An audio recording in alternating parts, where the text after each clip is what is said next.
South के योगी की हो गई गिरफ्तारी। मसला ऐसा था, हर व्यक्ति बोला तमिलनाडु क्यों बन रहा कश्मीर। देश के दुश्मन का निकला था जनाजा, अन्नामलाई ने संभाली थी कमान, तभी हुआ ऐसा कांड, पुलिस भी हैरान। अकेले अन्नामलाई को नहीं संभाल पाई 2000 पुलिस। कौन है वो आईपीएस जिससे डरकर भागे पुलिस वाले। हालात कैसे देश के बदल रहे। कश्मीर में जैसे बुरहान वानी के जनाजे में हजारों भीड़ जमा हुई, ठीक ऐसे ही देश के दुश्मन का जनाजा निकला तो तमिलनाडु में हजारों लोग जमा हो गए। हैरानी की बात यह है कि दुश्मन के जनाजे में 2000 पुलिसकर्मी लगाए गए। अन्नामलाई ने इसी बात का विरोध किया तो उन्हें जेल में डालने की कोशिश की गई। साल 1998 में एक सीरियल हमला होता है, 58 लोगों को अपनी जान गंवानी पड़ती है, 231 लोग घायल हुए थे। इस हमले के दोषी एस.ए. पाशा की मौत कुछ दिन पहले हुई। तमिलनाडु सरकार ने देश के दुश्मन एस.ए. पाशा के जनाजे की न सिर्फ अनुमति दी बल्कि 2000 से ज्यादा पुलिस वालों को भी सुरक्षा में लगाया। इस बीच उसे हीरो बनाने की कोशिश की गई। कहानी यहाँ इसलिए एक जैसी लगती है क्योंकि कांग्रेस की सरकार कई दुश्मनों को पहले बिरयानी खिला चुकी है। डीएमके कांग्रेस सरकार में गठबंधन का हिस्सा थी, तो तमिलनाडु में अगर दुश्मन को हीरो बनाया गया तो समझा जा सकता है इस पार्टी का अतीत कुछ ऐसा ही हो रहा है। लेकिन इसी बीच तमिलनाडु का एक हीरो और एंट्री लेता है और उसके बाद वहाँ हालात बदल जाते हैं। साल 2002 में जैसे योगी को मुलायम ने जेल में डालने की कोशिश की, ठीक वैसे ही अन्नामलाई को जेल में डालने की कोशिश तमिलनाडु के मुख्यमंत्री स्टालिन करते देखे गए, क्योंकि उनकी कहानी दिलचस्प है और वो साउथ के योगी की तरह लोकप्रिय हो रहे। 26 जुलाई 2016 की बात है। कर्नाटक के उडुपी जिले के पुलिस मुख्यालय के बाहर आम लोग प्रदर्शन कर रहे थे।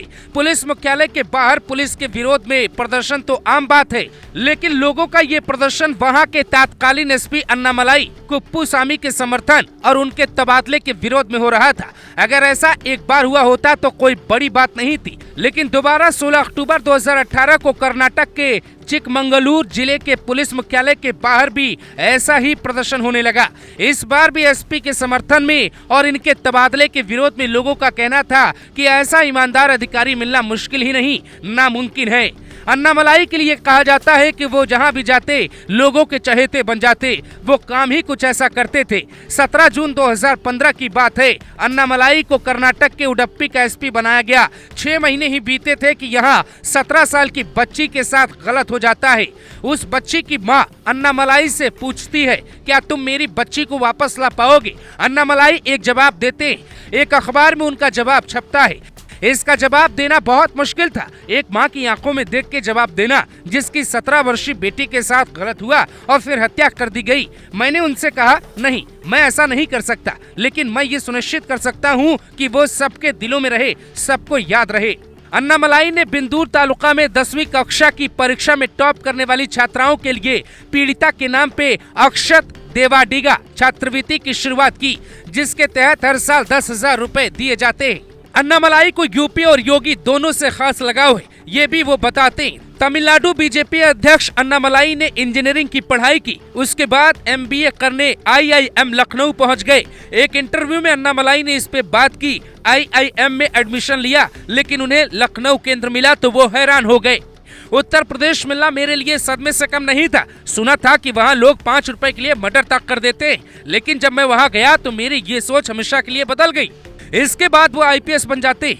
मैंने कभी इतनी गरीबी नहीं देखी थी, यहाँ तक कि कल्पना भी नहीं की थी कि जीवन इस तरह भी हो सकता है। इसने मुझे झकझोर दिया और तब मैं अपनी जिंदगी के आगे के सफर के बारे में सोचा करता। तब मैंने सोचा कि पैसा प्राथमिकता नहीं हो सकता। मैं एक ऐसा जीवन चाहता हूँ जहाँ मैं लोगों के जीवन में सकारात्मक बदलाव ला सकूं। सिविल सेवा मुझे ऐसा करने का एक तरीका लगा। मैंने कई मल्टीनेशनल कंपनियों में प्लेसमेंट के बजाय सिविल सेवा की परीक्षा दी। आईएएस मेरी पहली पसंद थी, लेकिन मेरे नंबर कम आए, मैं आईपीएस बन गया। मैं वर्दी में खुश था। फिर सवाल उठता है कि फिर नौकरी छोड़ बीजेपी में कैसे आए और राजनीति की शुरुआत क्यों की? मैंने 10 साल पुलिस की सेवा की। मुझे लगता है एक व्यक्ति अपने जीवन में सिर्फ 3 महत्वाकांक्षाएं पूरी कर सकता है। पुलिस सेवा में मुझे जो करना था वो मैंने हासिल कर लिया, अब आगे का रास्ता तय करूंगा। इसके बाद अन्नामलाई 25 अगस्त 2020 को बीजेपी में शामिल हुए। तमिलनाडु के करूर जिले से आने वाले और एक साधारण कृषि परिवार में जन्मे अन्नामलाई कोंगू वेल्लार जाति के हैं। इसीलिए जब उन्हें तमिलनाडु सरकार ने हिरासत में लिया तो वहां तूफान आ गया और आनन फानन में पुलिस को बताना पड़ा, हमने बस उन्हें रोका था, गिरफ्तार नहीं किया था।